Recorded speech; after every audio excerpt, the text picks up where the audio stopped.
Hey guys, welcome back to my channel. It has been quite a while since I uploaded anything. I have been moving and painting and redoing the house, renovating, I guess you could say. But just kind of want to show you what I was working on tonight. I am working on a Snood. It is inspired by the movie Wednesday on what they did.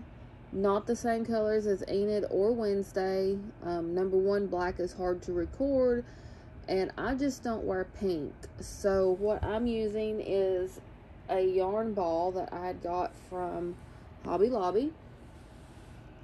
It is purple and turquoise, like a lighter turquoise, a darker one, and then dark blue.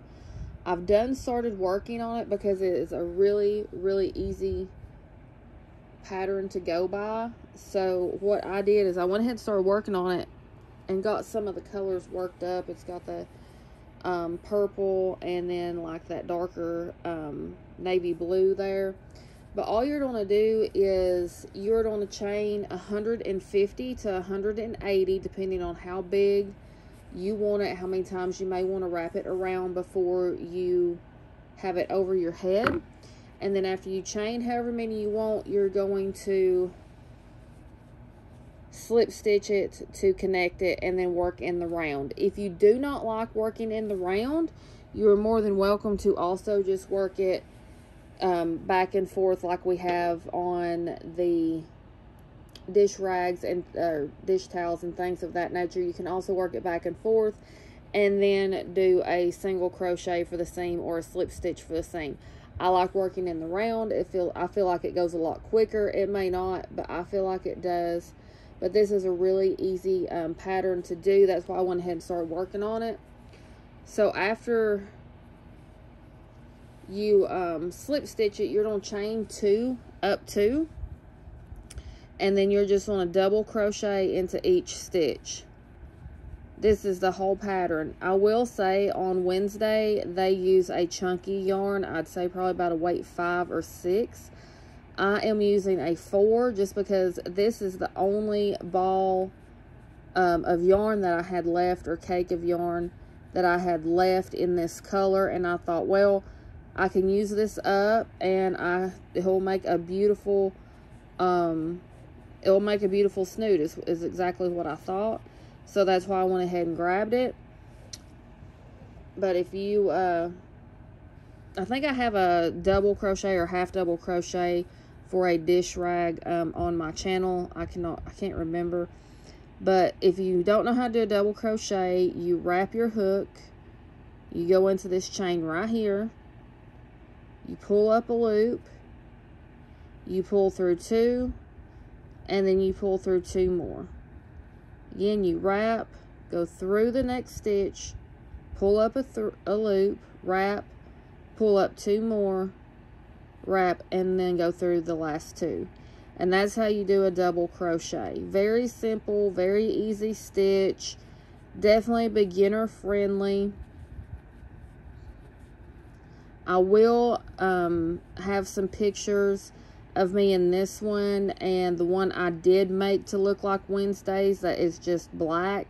It's also in a 4 weight. Like I said, I have more 4 weights than I do thicker weights, and I live in Alabama and it's been really cold here, and I just don't feel like driving an hour to go get me some thick yarn when I have plenty of 4 weight.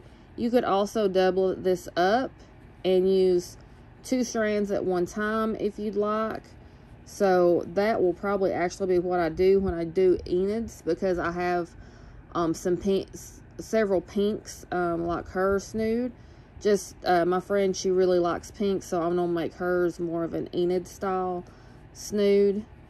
But I just want to get on here and post this really quick and show you guys, you know, that I'm not quitting. I've just been really busy and moving and painting and doing a bunch of stuff. Hopefully my coffin will be ready to show before long. But when you get back around to this area right here, this is your last stitch. This is what we call a false stitch right there. Do not crochet into that, but what you are going to do is count 1, 2, because you're going to chain 2. So you want to go into the top of that chain 2. If I can get my hook in there. There we go. And you want to slip stitch. So what you're going to do is you're just going to pull that all the way through. And then you're going to chain 2. 1, 2. And then you're just going to go right into the next stitch right beside that. And you're going to double crochet. But that's all you do to this till you get it as wide as you want it, as chunky as you want it, however you want to say that. That's all you do to this. I mean, this is like the simplest tutorial I'll probably do ever, because it's only like, what, 6 minutes long? But super, super easy. So I'm just going to recap with you. We're going to chain 150 to 180, depending on how much bulkiness and length you would like on it. And then you're going to slip stitch if you want to crochet into the round. You're going to slip stitch into the end of the other end where you started. So you end here, you started on this one, and you're going to slip stitch right there. And then you're just going to do you're going to chain 2 and do double crochets in every stitch around.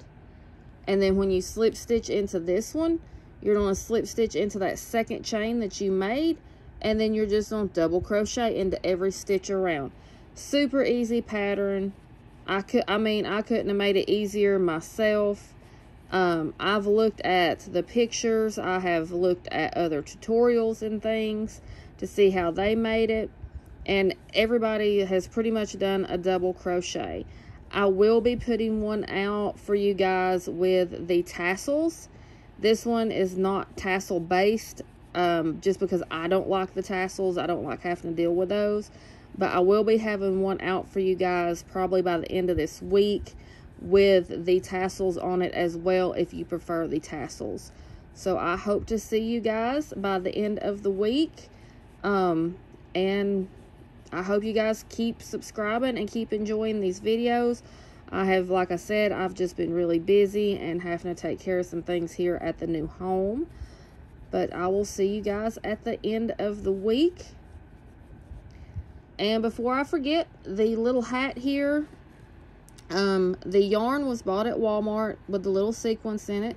My grandmother made this for me for Christmas. It's just a simple beanie. I will hopefully have a tutorial up on that here before long. But I just kind of wanted to put that in the background because it's super cute, especially with this little doodad on top. I don't have a whole lot with pom-poms on top, so I really enjoyed this and thought it made a beautiful background, better than the stripes. So that's why I put that up there. But this yarn was bought at Walmart. I think it's Line brand, I believe is what she told me, with the sequins in it. I could be wrong, don't quote me, but it does have little sequences in there, and I absolutely love it. So I will see you guys next time, and stay crafty.